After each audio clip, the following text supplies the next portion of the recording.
Hello everyone, তোমরা সবাই কেমন আছো? আশা করি খুব ভালো আছো। আমিও ভালো আছি। তো আমি মোনালিসা একটা ছোট্ট মিনি ব্লগ নিয়ে চলে আসলাম। আজকে কি বলো তো, আজকে তো পূর্ণিমা উপলক্ষে সিনি দেওয়া হয়, তো সেই জন্য হচ্ছে আমার দিদা, তারপরে আমি, ভাই, বোনি গিয়েছিলাম হচ্ছে আমার বরের দিদার বাড়িতে। তো সেখানেই দেখো রেডি হয়ে গেছি আমিও।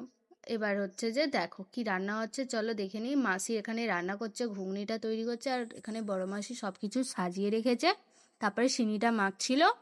আমি প্রত্যেকটা উপকরণ এক এক করে দিচ্ছিলাম। প্রথমে গুড়, কলা, আটা, দুধ, তারপরে ঘি দিয়েছিলাম, তারপরে হচ্ছে খেজুর, বাদাম, কিশমিশ, কাজু, যেগুলো লাগে সিন্নিতে সেইগুলোই দেওয়া হয়ে গিয়েছিল। তারপরে হচ্ছে যে এখানে হচ্ছে কি কি খেলাম, চলো। তো লুচি, ঘুগনি, আলুর দম আর বোঁদে ছিল। খাবারগুলো খুবই ভালো লেগেছিল। তো টাটা বন্ধুরা।